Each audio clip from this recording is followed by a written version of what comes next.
Le dernier mot que j'ai cherché dans un dictionnaire, c'est le mot caïman. Mais attention, orthographié avec un Y surmonté d'un tréma et pourvu d'un T final. C'est la traduction requise de quelques vers de Villon qui m'a poussé à rechercher le mot. Plus précisément, un passage du Testament, les vers 1006, 1007 et 1010. Item, et pour ce que la femme de maître Pierre Saint-Amante me mit au rang de caïmante. Un mot en moyen français donc, un mot de cette langue qui paraît si familière et qui est pavée de choses trappes, celle qu'employaient les écrivains des XIVe et XVe siècles. Je l'avoue, j'ai traduit l'espace d'un instant un peu machinalement, quelque chose comme « de même » et parce que la femme de maître Pierre Saint-Amant m'a donné la place d'un caïman. Mais là, je me suis dit qu'il ne fallait pas exagérer, que certes Villon était capable de tout, même des ballades en jargon, mais qu'un caïman, à cette époque, était peu probable, qu'on parle plutôt dans les bestiaires de cocodrille ou de cocordrille. Et puis, il y avait ce T final qui était un peu louche. J'ai donc dû recourir à l'une des bibles des philologues, au dictionnaire de Frédéric Godefroy. L'une de ces vastes entreprises du XIXe siècle qui souvent portent le nom d'un seul homme, mais que seule la bonne volonté de collaborateurs de l'ombre a rendu possible. Le dictionnaire Godefroy, maintenant qui est aisément consultable sur Internet via le site Lexilogos, m'a livré d'emblée la traduction de mendiant, quémandeur. Le texte prenait sens. La femme de Pierre Saint-Amant, à qui Villon veut faire un legs parodique, a réduit le poète à la mendicité.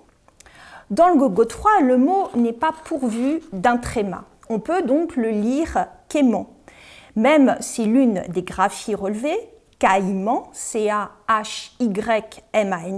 laisse à penser qu'il était prononcé avec un début dissyllabique. Si l'on consulte un autre dictionnaire plus récent, le dictionnaire du moyen français, autrement dit le DMF, lui aussi accessible sur Lexilogos, une glose s'ajoute, puisque le terme est traduit par mendiant, vagabond et, entre parenthèses, parfois malfaiteur. Ce dictionnaire spécialisé, comme son nom l'indique dans le moyen français, a perçu dans les textes de cette époque la nuance lourde de sens. On y apprend aussi qu'il existait un féminin caïmande, au sens clairement péjoratif de mauvaise, maudite. Mais les trémas sont des choses fragiles, puisqu'ils signalent des hiatus, soit la succession de deux voyelles qui appartiennent à des syllabes différentes, que la langue française a réduit en masse au XIVe siècle. Aïn, par exemple, est devenu N, traître est devenu traître, ou le participe passé EU est devenu U.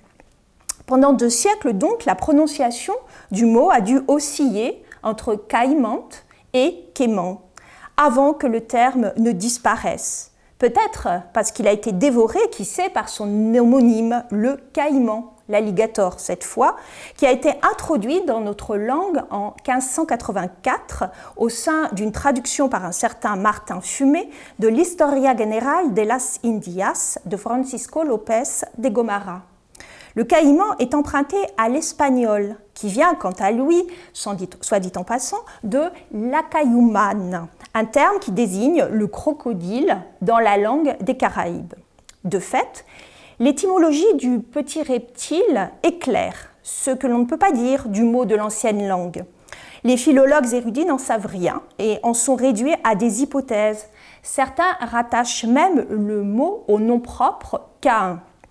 Seuls subsistent aujourd'hui quelques mots dérivés du caïman du moyen français dépourvu de son hiatus, ainsi le verbe quémander ou les substantifs quémandeur, quémandeuse, que l'on pourrait s'amuser, pourquoi pas, à prononcer à l'ancienne, la bouche grande ouverte, soit caïmandé ou caïmandeur, pour suggérer la voracité d'un solliciteur et s'essayer à lire et à lier 2 mots l'un à l'autre étrangers.